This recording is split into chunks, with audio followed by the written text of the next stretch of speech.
Hey guys, welcome back to another chapter of One Piece, chapter 1136. It has been a while since we've had a chapter, but I'm excited to get through it and read through it here, guys.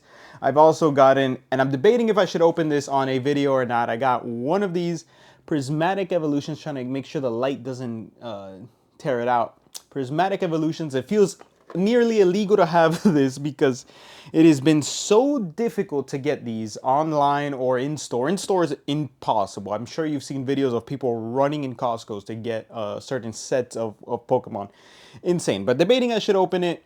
I'm excited. The cards look insane, but I know my luck on these cards has not been the best. But let's get through this chapter. Please leave me a like, comment on anything I can improve or on the chapter, audio, video, something, and we'll get through with it. We'll get through with the chapter. So the cover page, it looks like who's who from the structure of the building. He's one of the remaining leaders, and gathering the Kaido pirates, beast pirates, and we go right where we left off in the previous chapter with Luffy and still in the party. And it feels so weird on this because the celebration is the start of the chapter. I don't think we've ever really had a celebration at the start. It's really turning, like, it's such a weird feeling. It feels like nothing is wrong. But we're gonna see that something is very wrong at the end of the chapter. Something is going to, turn on itself. And they're talking to the elder. I love this elder. Like, I feel like this elder has knowledge that he just hasn't spilled yet. And he's actually talking about it. Like, I love this elder because he has lived through so much. 400 plus years, 400 years of knowledge and stuff that, people will forget with time and generation. So I love when elders talk in animes, or even just how somebody was, my grandfather was born in 1918. It's insane when you talk to him.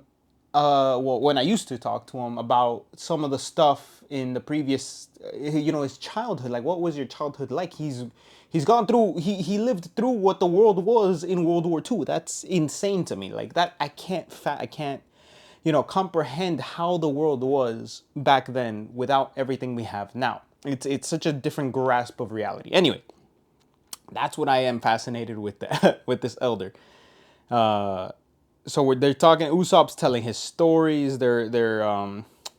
They're talking about the elder saying, it's really hard for people, normal people, because they took Luffy from the underworld region to this sun realm, right? Sun realm.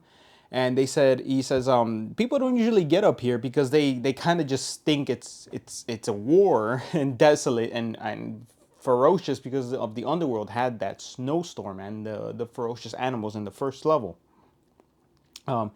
They're talking to Jinbei, Usopp. Everybody's telling their stories on what they've seen so far, and it's actually interesting that the elders don't really, not elders, my bad, the people from Elbaf don't leave the island as much as others thought. Even Zoro said, I thought most of these people were going to be pirates. It's just kind of like a civilization, and with Harold introducing trade, they don't really have to move around as much as you would think. Road does an apology to the crew, and he realizes that they're way stronger than he anticipated. Of course, even though he knew they were the Straw Hat Pirates, he overestimated or underestimated them and overestimated himself. I'm just looking outside through a peek. And then we get the word here through Sun God. So Zoro hears Sun God, and there's telling him, and this gives a little theory out there that there might be multiple Sun God devil fruits.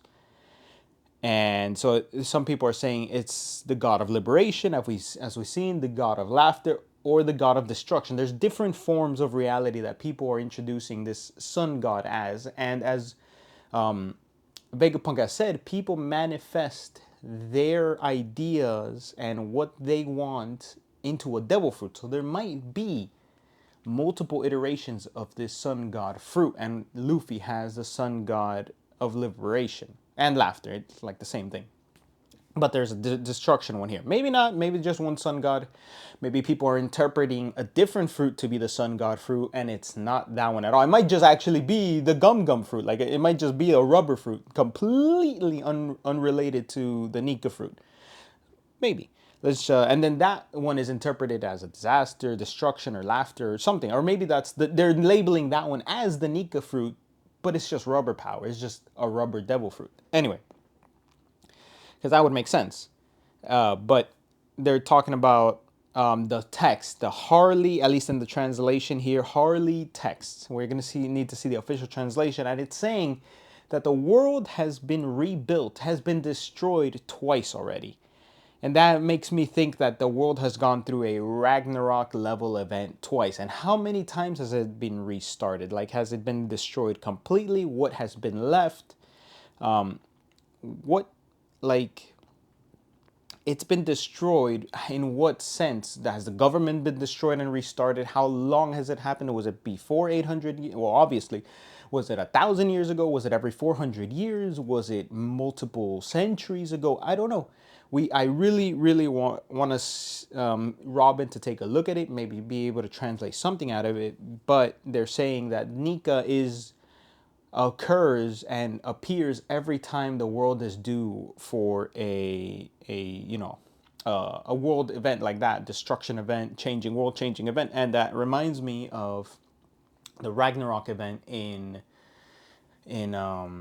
Norse mythology. That the world is destroyed completely and restarted again, and that's what I feel would happen in Elbaf as like a mini Ragnarok event.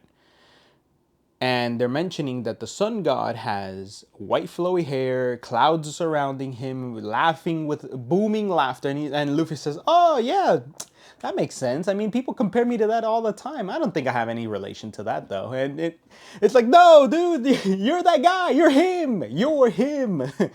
But then and one of the giants says, "Don't be so dismissive," meaning, I believe you can potentially. That guy said.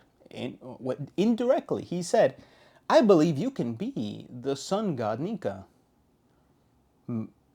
That one, he did say that indirectly, at least in this translation. I need to see the official, but that's what I am gathering that this person can be, saying. You can be the sun god Nika, and very well you could have the sun god Nika devil fruit.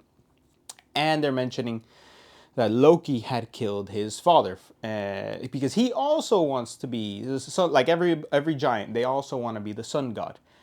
And he says, and this throws me off because Luffy's color of hockey is that he can tell a person's true feelings, and he says, well, Loki, like I feel like he wouldn't be deceived by Loki. He might actually go against the grain and everybody and say Loki's not a bad guy. I think he's telling the truth because he can read the feelings and emotions and no malice behind what he's saying. And he says, so Loki's a good guy because he also wants to change the world. And they all yell, no, there's no way Loki is good. Here's what he did. And then they point out there's a prophecy about Loki the king being killed by one of his sons. Keep that in mind. Maybe it is not Loki. It might be Harold. Now, I don't know. Anyway. Or maybe it was Loki. Like, we might have caught Loki in such a bad time. In one of my videos, I mentioned that he might have been caught holding his father in death. And they might have thought he was the one that killed his father. And he ate the devil fruit. And he had the devil fruit powers at the end of the day. And then that's where he starts saying, I'm going to change the world, because he's been locked up for so long. He didn't initiate with this dream. But then after everything occurred, he might be initiating with trying to change the world and everything about it.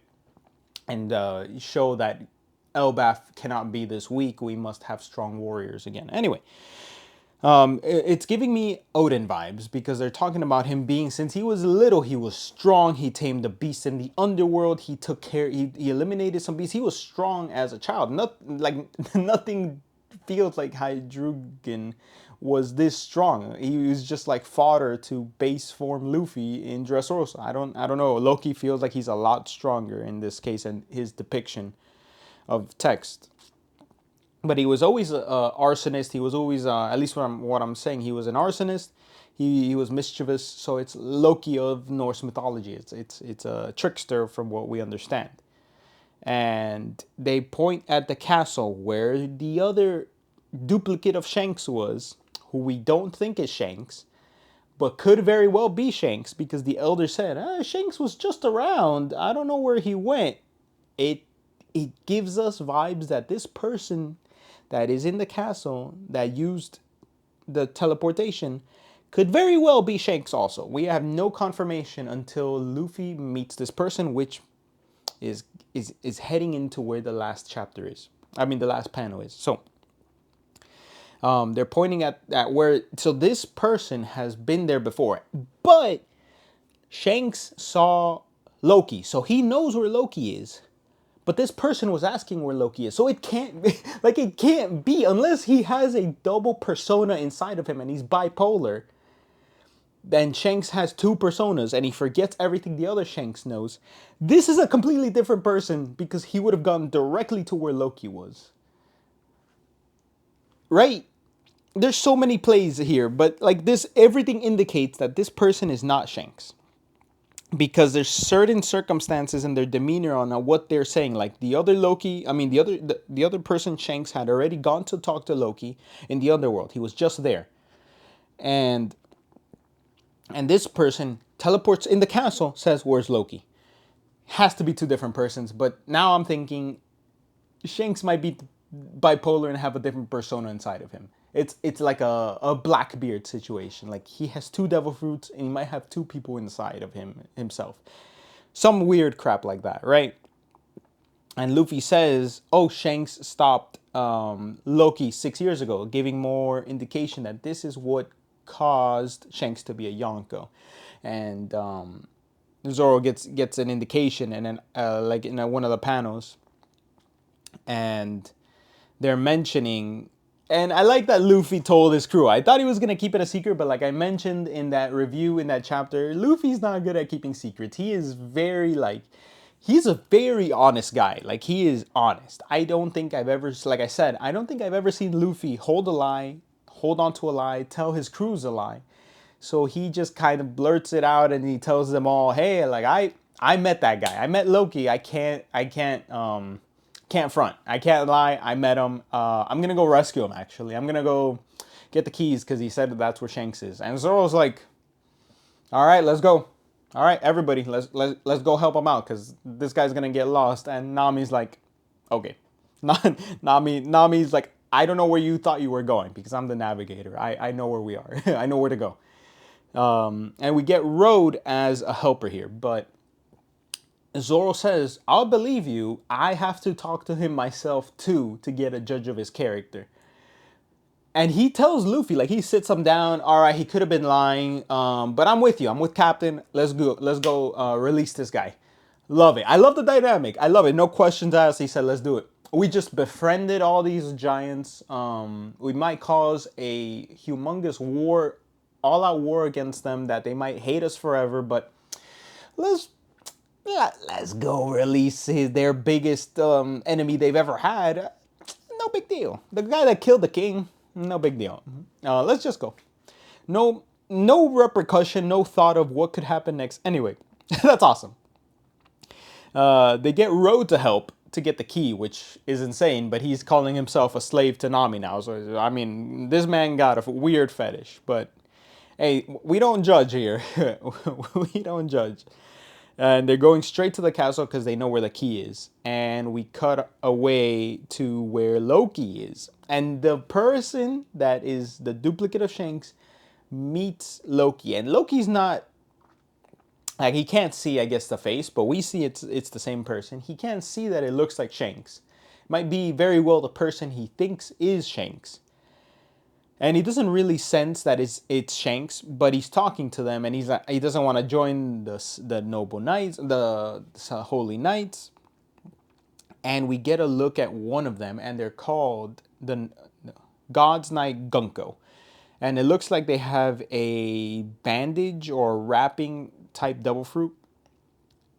And they just, in the chapter, they capture one of Loki's friends. I would call them friends. He probably didn't have many friends because everybody outcasted him because they know that one of the sons, Hydrugen, wasn't going to be it. Like, look at that guy. He looks like a stand-up fellow. Loki definitely looks like he's the one that's gonna kill their father, the one that's gonna end up fulfilling the prophecy. And so he made friends with the underworld, and just kind of like how Luffy made friends with the monsters in the island after he beat them, he tamed them. They were his friends basically, and they're gonna kill the dog. And I feel like he wouldn't allow that, but he can't change his stance. He's not gonna join the Holy Knights. He can't save this in any form because he's tied up. He literally can't do anything. He's not gonna join them. And he says you have to face your death. You can't scramble in fear in face of death. He's just going to swallow the fury of whatever you're going to do and put it towards his goal. So he probably has a ton of willpower from being frustrated to be able to accomplish his goals. And they're heading to get the key. They probably already have the key in the next chapter, and they're heading to where Loki is, because this is going to be quick. Like, I feel like Oda is going to skip some steps here and get to where Loki and this duplicate of Shanks meet. And immediately he's going to say, who are you? You're not Shanks. You look like Shanks, but you're not Shanks.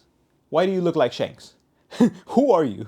And he just starts like just so many questions and things running through his head. We're going to get either that next chapter, that's what I'm predicting is going to happen. And it says no break next week. I mean, it doesn't say there's a break next week. I'm super excited. Great indications and implications on this chapter. I've been talking for a very long time for what I thought was a very smooth chapter, but there were some implications and things I really wanted to get my thoughts across. But I've enjoyed the chapter. Please leave me a like, comment, guys. And subscribe. Let me think of anything else that could happen for the next chapter. We might get a revelation on who this person is. He might say his name at the end of the chapter. He might reveal his cloak and say who he is. But I feel like we're going to get this person meet with Luffy, because they're going to get the key. Like, they're going to see actually that the giant was taken down. Both giants are probably down. They're saying what happened, and they're going to say, go to Loki. Go to Loki because something bad's going to happen. So they're going to actually find the people that fell to them. Maybe they're completely dead, actually. I don't think they're going to be alive, because celestial dragons are ruthless people. Like, they killed them, and they're probably dead. And they're going to run. Maybe they're going to get the key and go to Loki, or ring some alarms because somebody has defeated and killed two giants, or they're left alive because Oda doesn't kill. And they're saying go to Loki because there's intruders. They're going to release Loki. And they run to see who's going to release Loki. That could be what's going to happen for next chapter, which moves the pace even faster between Luffy going back to where Loki is and maybe meeting up with this person that looks like Shanks, and we get that interaction. Maybe he stays cloaked and he says that there's a familiar presence and he escapes without revealing anything. So we might still get, teased about who that is, so they escape without actually being revealed. There's two instances of that can happen. But great interactions, great chapter, I think.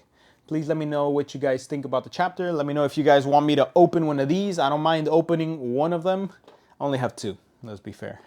I couldn't get any more. Oh, I did get some other ones, actually. I might open one of the other poster boxes, but let me know. I don't know, just for fun, open up one of them, because I really want one of those chase cards, and I would like to get the Sylveon and of course the Umbreon.